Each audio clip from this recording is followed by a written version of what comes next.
So I'm going to do a little talk about the Ellen Valley, mostly through the eyes of being an Ellen Valley hill farmer.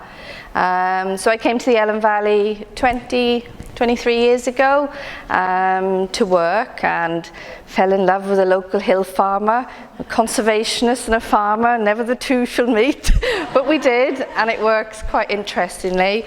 And I'd say maybe because of my different perspective, I was able to see how farming was actually delivering for a lot of wildlife. So I was a ranger doing stuff for wildlife, but interestingly, since I've left the ranger service, I'm probably doing equally as much, if not more, than I was when I was rangering. So I'm hoping what I will do is I'll take you on a bit of a story and about really, I hope the underlying point that it's to do with community and traditions and the way the landscape works is why there is biodiversity there, because I think that's quite important for the next steps. So I'll give you a little introduction. So this is the Ellen Valley. It's 72 square miles. I've used this slide since before whenever, but it just shows you the catchment, and you probably all know it was compulsory purchase by Birmingham Corporation so that the water could go to the city of Birmingham, where there was, a lot of poverty and dirty water and bad sanitation. So that was why the catchment was chosen. It was ideal. It was an upland landscape. It rains a lot up there. They definitely knew what they were thinking when they were sent up to have a look around. And today, a lot of it is actually designated for its wildlife importance. So we've got SSSI, Special Sites of Scientific Interest, Special Areas of Conservation, a National Nature Reserve, 12 sites of special scientific interest on their own for sort of meadows and woodlands and things like that. And very often people will say to me, well, the reason it's so important for wildlife is because it's designated, and that is sort of part of it, but actually it's not the real true picture, because of course this estate has actually been working a long time in history, and actually would say that the reason the estate is so rich in wildlife is because of the people on it. Because when they went and compulsory purchased the land, originally they were going to take everybody off the land. It was now a water catchment, and when it went to the Houses of Parliament, there was a lot of discussion, and they said, well, who's going to manage this landscape? And they were like, I don't know. Yeah. And they thought about it, decided that actually they would re-tenant a lot of the holdings that were left, the ones that weren't flooded under the water. And to me, I think that has been the key in what's there. So, and I think I'll probably allude to it as we go through the conversation and the journey, is that that if the people weren't on the landscape, the pictures you'd be seeing now, you wouldn't be seeing. And the other thing is, what would they have done with that landscape? Very likely in the 1940s, where there was a big push, you would be looking at a very forested landscape. And some people say to me, why aren't there many trees in the Ellen Valley? And I do get a little bit defensive, because yes, the right trees are important, but if it was all blanket conifers, then that's a loss, to what we have today.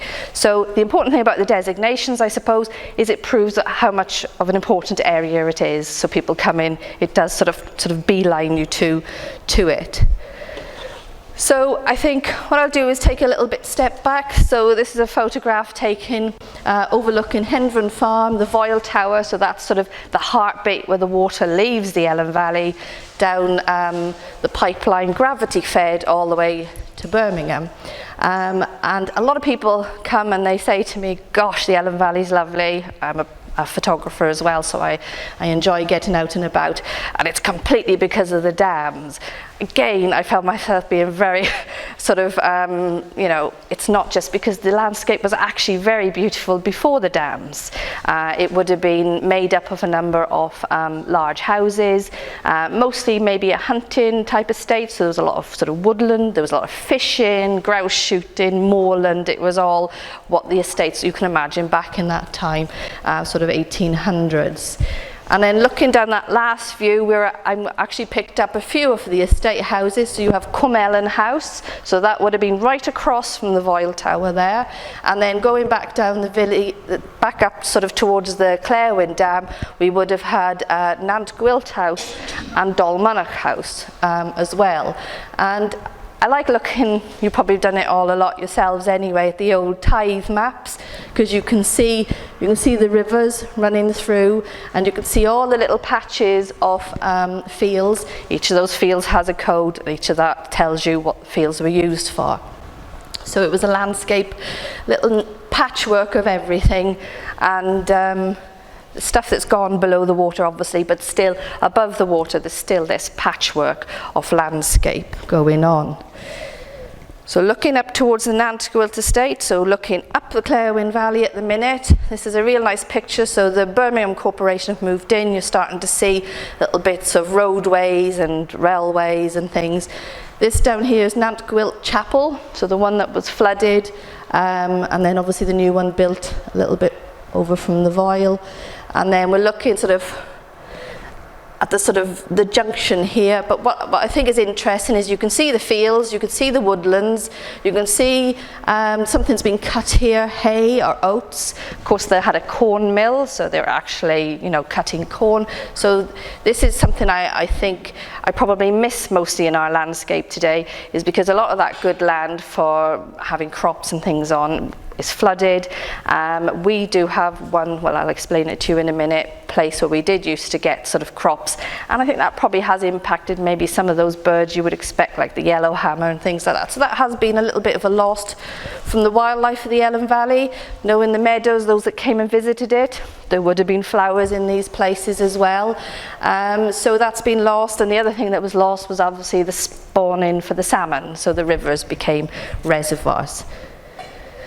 And then again, going back to, I inserted a few extra slides, so I'm sorry if I'll be a little bit longer for you, because I thought, because of your history interests, and anybody that had been to a meadow talk before might be a bit fed up seeing the same slides, but I just wanted to put in, so this is the sawmill site on the top of the Clairwyn Valley. I know this will only make sense if you know the valley well, so apologies if you don't, but it's going up towards the Clairwyn, and it's again around just before the building of the dams. And a little house here along the River Clairwyn, and it was called Pantablodau, which means, you know, dip of the flowers. So I'm assuming that in this little place there would have been flower meadows as well, given its name. And then a little photograph, dams built now, so we've got the Voyle Tower looking at it from a slightly different perspective. We've got Hendron behind, so you can see he's still got meadows. All those are sites of special scientific interest today, well most of them are, and they're driving the sheep up the main road to go back to the farm. So yeah, just a nice little sort of historical picture. So like I said before, I suppose I try and paint, we see everything in our own lifespan. I try and paint an idea of what it was like going back before as much as you can, which is, I don't know, something I really find connects you to the landscape. So before there were dams, it even inspired the poets and artists. So the first one was William Liles Bowles, who came to Cwm Ellen to stay with the lord of the manor there.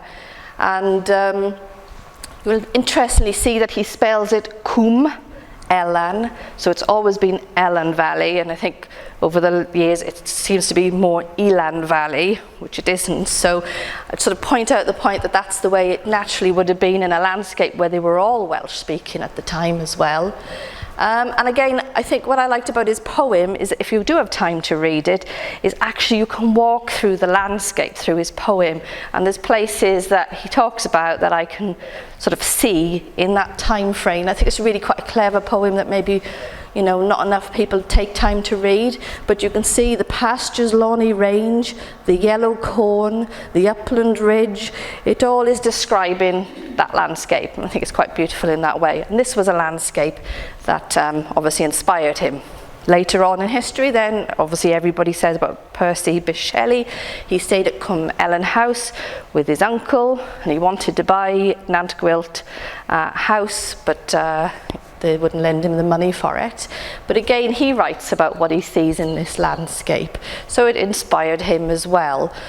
And I think what I always notice in some letters that Shelley sent to a friend or somebody that, or I think it was his aunt, he mentioned about how the steep-sided ravines that kept man out. And I thought, ironically, isn't it, that it's those steep-sided ravines that ended up just absolutely perfect for the dams when it was discovered. So it's just that contrast. So this is a picture, again, by Eustace Tickle on the left-hand side, and really just, you can draw a line across it. So this is looking up from Caban Dam, so the lowest of the dams, up the Ellen Valley, and you can see there's little meadows, there's some sheep out there as well. And this is this is a painting by Turner, supposedly of Cynwch, so further down the Ellen Valley, and then there's a little bit of the river where the Caban Coch Dam was constructed as well. So just to give a taste of the landscape. So this is us. So this is Troed Hrw Drain, which is Welsh for the foot of the thorny bank. And I like this photograph because it shows the sort of habitats in the landscape. So the main barns are there. You can just see them sort of just off left centre there. The house is tucked up underneath the trees. You can see the dam here, Pennygarrig Reservoir. The conifer plantation on our left, and the sort of browny, orangey looking stuff around the fields is Freeth. Is Ross pasture, so mostly sort of the wet marshy ground, and then on the banks you've got Freeth habitat, which is sort of scattered trees, and then across the reservoir you've also got steep-sided sort of native woodland, and then of course the green bit in the middle is mostly the hay meadows. When you came and visited, you visited the one right down towards the reservoir.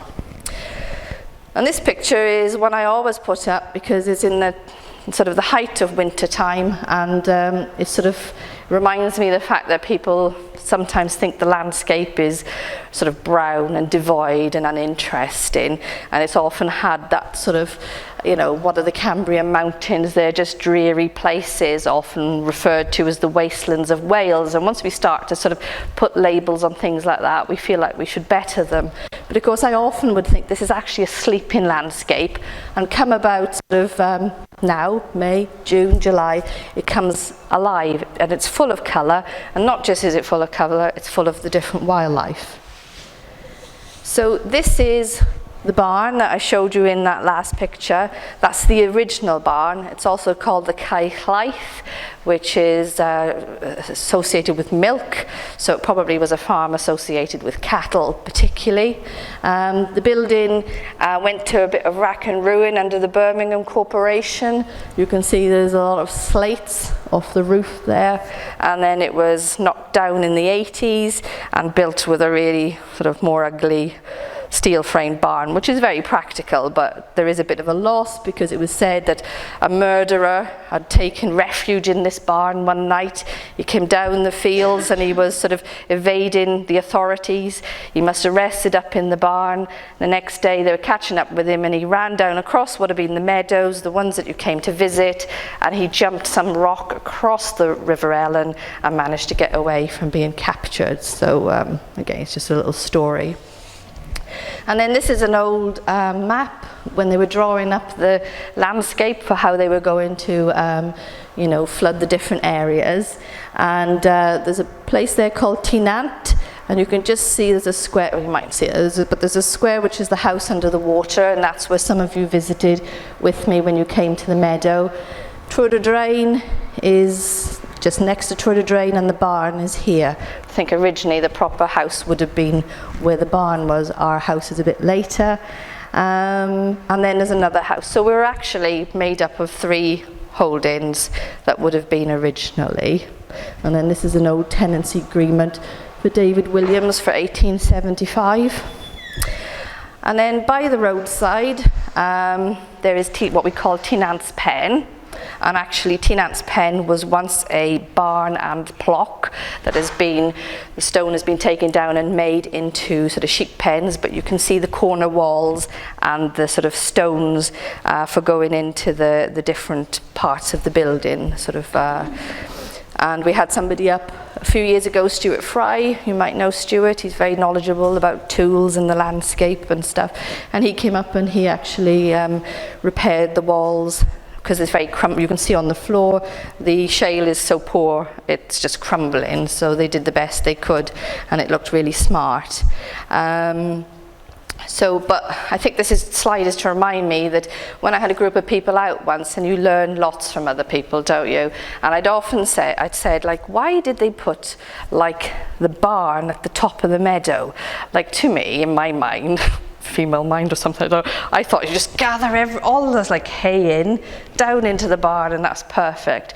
And someone said to me, no, this goes back a real long time, actually. What it is that you bring the hay up, the fodder up, you feed it to the animals, you've got the animals muck and dung, and then that goes back down. It's a really old permaculture thing that goes back a long, long time, and still this is why it's in the landscape. This has obviously evolved around, probably the time when, Bronze Age landscape management, when it was obviously different time and different weather, but so yeah, that was quite interesting, so I put that in. And then I just wanted to point out to Fiona, really, who works on one of the local projects, is look how many marsh thistles are in there, and they're not there at all today. I mean, it must have been really disturbed at that time that Stuart Fry was up. Not bad, because it's great for sort of the butterflies we have, but at the same time there's loads of mountain pansies there. It's healed over a little bit, and it's obviously quite an important field for fungi. Oh, shoot. Woohoo. Right. So again, going back to some of the old pictures, this is looking up from Pengarrig Dam, so you can see the Devil's Gulch here on the right that's been made. The new road is going in. There's a bit of land there on the left belonging to Tynant, and you can see the meadows just down, and of course they extended right the way down into where the reservoir is now. And then you can actually see a barn, which I've never been able to find any other picture of, that was once there. It probably got knocked down when the road was put in, so the road hasn't gone right the way up as yet. And then looking down from Pengarrig Dam, again, just to get you a feel, so they're building the railway here, that's the scar on the left, but you can see Pengarrig House, and you can see the different fields. And I've got another photo of that where you can see the man in the field with his wheelbarrow, probably sitting down having his dinner and cutting the hay, harvesting it. But obviously those aren't there at the minute. And again, I found this picture of sort of round Pembont Bridge looking up. You can see the young conifers are starting to go in now, and then but below the house is actually meadows and fields and maybe crops as well. But of course it became quite hard to sort of, I suppose, continue to cut the crop or the hay or whatever, and now that's turned into sort of into a more woodland habitat. But yeah, it's just that change in the landscape that you don't always see when you go up. So sort of talking back to the Ellen Valley, so when I first came to the Ellen Valley, I was told that 100 people were evicted from the valley, and the same number are still there today, so it's all very fine. So, but this is sort of half a document. I've got the other half, but couldn't find it on my slides last night.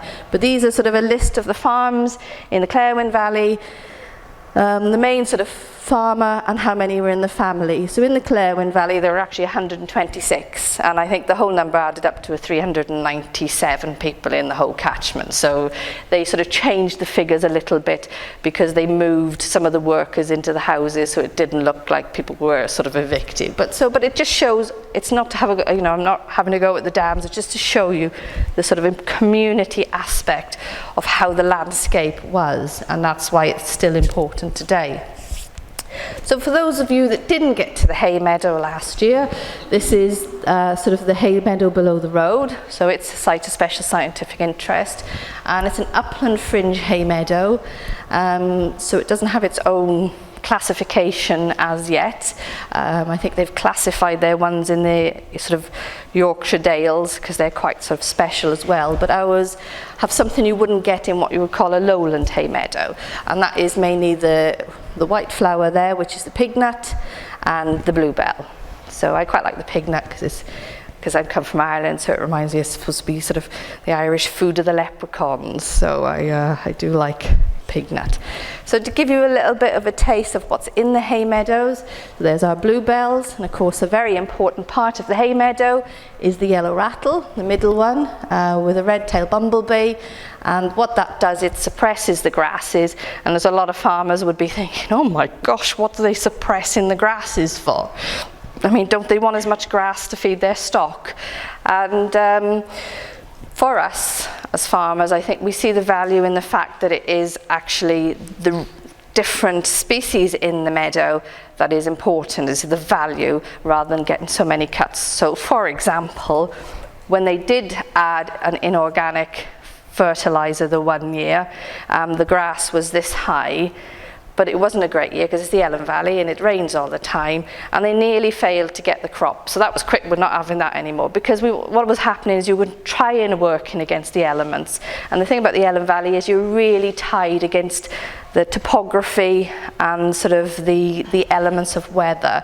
So that was a risk that could not be taken, and that was at a time when people were being encouraged to maybe try and increase the grass yield was what everything was about, but it doesn't work in a landscape with ours. The other thing is, if you increase grass yield, you might have to take 2 cuts. Well, there's no way we're going to be able to get 2 cuts, which again is why probably we've got things like curlew and things in the landscape just hanging on.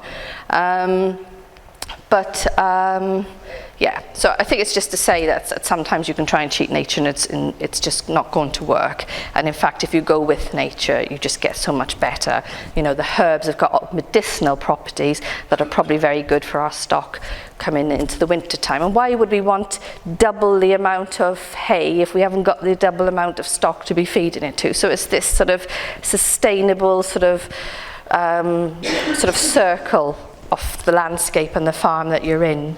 And then sort of moving on then a little bit, we've got the meadow thistle, which is a lovely little pretty sort of not hard leaved thistle that we find on the edges of the hay meadows really.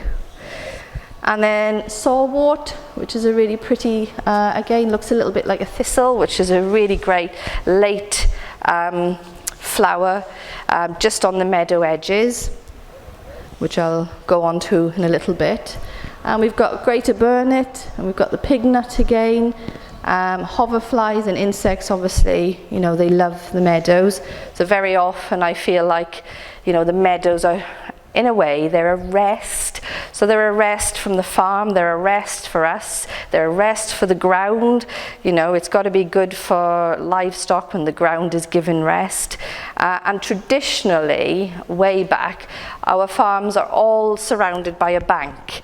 And in this bank, you would be growing either your crops or your hay or whatever to get you through the winter. So being in Radnorshire, oats was particularly well grown, because you could feed that to the livestock, to the horses that were working the land. They didn't really make bread the same, so they were making oat cakes and things like that. And that all happened below the bank in the summer, and the stock were all pushed out onto the hill, or they hazarded throughout the hill landscape. And it was people's job. I heard one boy at Roonant, his job was completely, when we didn't have fences, because fences came later, his little job was to go out and make sure that none of the stock came down, because of course this was what was going to get you through the winter time. This was maybe going to be something you could sell on and stuff like that. So so that rest still continues today. We've got fences and we don't have a little boy to send out at the minute, but yeah. So this is globe flower. So again, it's right on the sort of south of its range. It can be quite big. It grows to about that size in some of the flushes with a big head on it. And that's a biodiversity action plan species for the county. And there's a few other sites along the Istwith and Vicarage Meadows. I don't know if you know that, but and a little bit of Gilvac that's just hanging on that they're trying to get established again. And then, of course, we're quite well presented with orchids. So we've got a greater butterfly orchid, which I think is really quite sweet. It's supposed to resemble a butterfly with its wings out, although then it should probably be named the greater moth orchid, because they believe it actually emits a lot of its scent at night, and it's actually moths that it's attracting more for its pollination. And there's a little close-up of it. It almost looks quite happy as an orchid, doesn't it? And then our meadows are filled, and I think this is to remind me how a meadow changes throughout a year. So every time you stop on the roadside and look across it, you've got the blues and whites, and then you've got the yellows of the buttercups, and then you've got the yellows of sort of the sort of dandelion family, and it just is always ever changing. And I think that's really a beautiful thing. All the way through those sort of almost 8 weeks, we get the meadows blooming in the Ellen Valley. And then this is another special. This is wood bitter vetch, and it's a funny plant. In our meadows it forms these huge great big tussocks. In some of the other meadow on the estate it comes up within the meadow like little, it's really quite a lovely plant. And in the evenings is the time to go down because the bees again seem to love it, and it flowers maybe a couple of weeks and then it's all gone. Bit of a close-up of the beauty of it. At the minute the cuckoo flower is out. You can see that all around, can't you? And the orange tip butterflies like that. So on roadside verges it likes that sort of dampish ground. Wood anemones, I think where we've been managing the bracken, which is encroaching into some of the meadows, I definitely see more wood anemones being able to get a little bit of their roots in a bit. So of course the flowers are one thing, and then on top of the flower then you obviously get the important sort of insects. Important insects mean you get all the birds as well, so it's that sort of tree of life. So we've got our burnet moths, dragonflies around the edges, Mother Skipton, a sleepy bee. You can see she's covered in raindrops, so she's just going to wait it out till it gets a little bit warmer for her. And one of my favourite, which I'll talk about in a little bit, is the drinker moth, which I just think reminds me a little bit of a mammal with this little snout and everything. It's really quite sweet. And we have eyebright in the meadows. One of our meadows is quite abundant in it, and this would have been something that we would have gathered. In fact, if anybody likes Liz Earle, she uses an eyebright lotion to help sort of the old bags and make you feel a bit better. So, you know, medicinal properties were used within the fields. And of course these must be having impacts on the livestock that you're feeding it to, which sort of brings me back to that sort of, especially in sort of North Wales, they have that sort of Cai's Butty, which means hospital field, and that still is sort of with it. We don't have that name sort of in Radnorshire that I can find, but we definitely have that setup where you have your sort of farmstead, and nearby you have a sort of smaller field, or your barn and plock maybe, I don't know, and that would be the place you would put maybe a sick animal that you wanted to keep an eye on. It'd be somewhere you put maybe the sucky lamb that you're rearing or whatever, and the belief is that they would go around. It would usually, because it's not used all year, it would have more herbs in it, and that animals would go around and they would select the ones that they knew were good for them, and therefore they would get better. So Cai's Butty hospital field. And then there's a little double line, which is a species we only found about 10 years ago, and time just goes so quick. But back to the burnet moths. And then of course, triggering on the birds, the red starts are in now, and the pied flycatchers, and the wind chats are getting busy around the farm. And this little photo here I took was of a red start coming back and forth into its box, and you could literally see it going from the hay meadow, you know, into the box and feeding its family. So that, I mean, that gives you a bit of a feeling of goodness. We have butterflies that we find within the meadows. One of the important ones that I like seeing is the small pearl bordered fritillary, and they sort of like little marshy damp areas where their main food plant marsh violet is, and then they use the meadows then for nectaring, and they're really quite beautiful, and again quite threatened, especially in different parts of the UK. Cockchafer beetle with his big eyebrows giving us a look. And of course we have had barn owls breeding, because there's a lot of food about for them, because you have different habitat types. Also we've got in now is the house martins and the swallows and the meadow pipits, and that one's in the meadow just in front of the house, and then the little pied wagtails. And the pied wagtails, I think this sort of illustrates to me. So for a number of years we didn't have cattle on the farm. Brian and his dad had the cattle, and then they got a bit old and there was no money in cattle, and they went. And we decided we needed the cattle back. We needed them to sort of graze sort of the tussock-ear areas and bring a bit of diversity back onto the farm. And we were able to see this because we put some cattle on what we call the Ross, and they grazed down the Millennia, we could see, but they were also like dunging, as cattle do, and as they were doing that, we could see the house martins coming straight out of the house, along the bottom, all the flies that were coming off the dung and back to their chicks. So we were starting to see, and the pied wagtails, they particularly like stock dung and the little flies that come off that. So we have an abundance of these little birds around the fields. So just to quickly go over the hay meadows themselves, it's been a bit of a slow year this year, but on May the 1st every year all stock are taken off the meadows, sort of reflecting, I suppose, that old thing of getting them back out onto the hill. And they're what we call shut up, and they're left to grow, and we're allowed to cut them from the 19th of May with our sort of agreements that we have.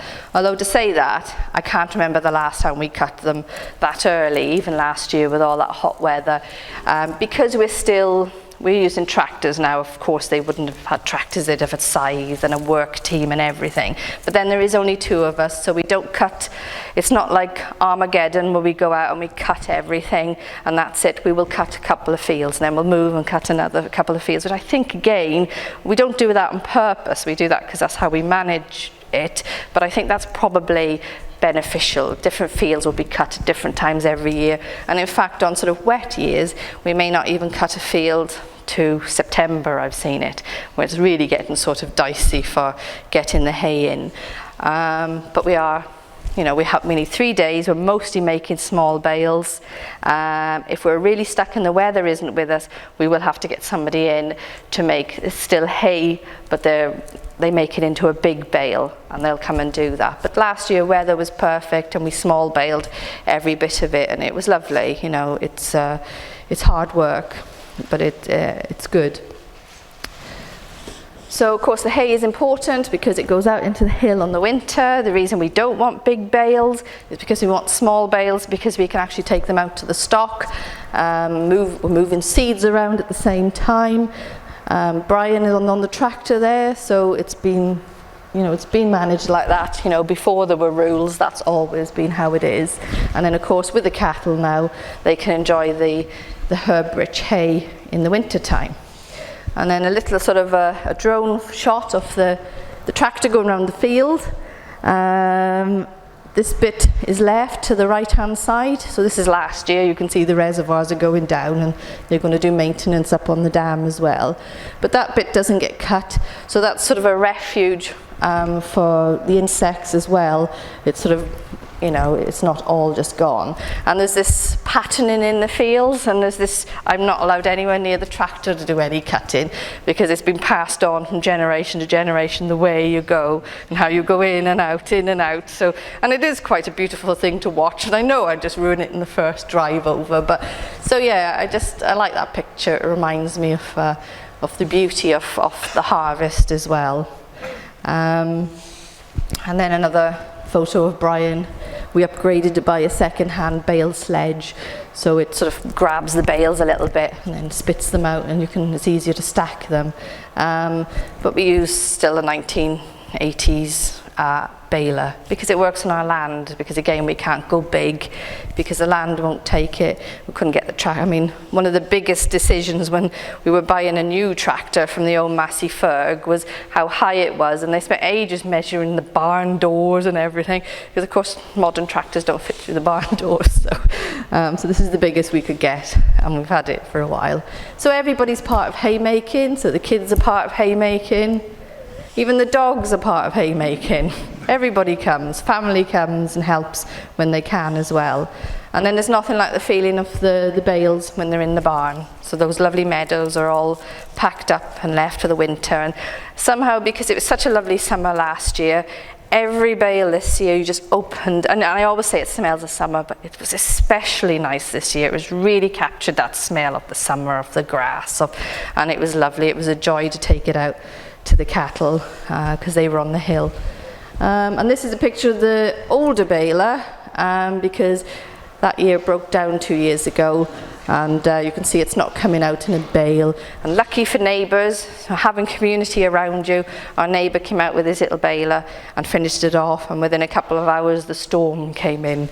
And Brian's mother used to say there's nothing better than having the bales in the barn and hearing the rain on the roof. So. And again, this is just a little map of the Ellen Valley showing some of the hay meadows scattered around. There's a few it hasn't included, but these are ones that we were going to do different trials on, so it's the best map I've got showing them. And again, looking back, you can see I spent a lot of time up this one point, looking across again to my neighbour. I don't know why I've spent so much time looking across my neighbour, but it is a nice view. Yeah, I get a lot of trouble. I think what I was trying to show is, and I'd already said it before, these are Tony's hay meadows, and they're really, they've got some beautiful things in them. And then I'm looking across at Tynclydiot, which is sort of our neighbour, and again, they got the hay meadows and lots of rossy, wet, damp ground, which is once you've cut the hay, that's a nice place for other wildlife and for some spillover of some lovely flowers. And then our other neighbour has got this lovely hay meadow which is full of marsh orchids. Every hay meadow you will go into in the estate won't look the same, even though they're all in the same area and all being managed the same way. And I think that's what I love about hay meadows, because I find them so rewarding and yet so frustrating, because they just do their thing, and you just have to go with it as well.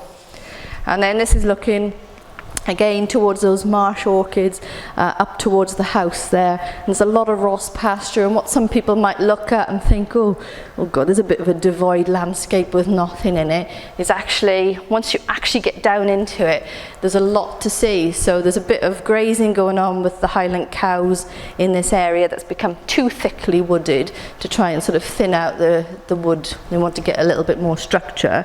But of course it's also an important area for the curlew. So it's a special area of conservation for nesting curlews.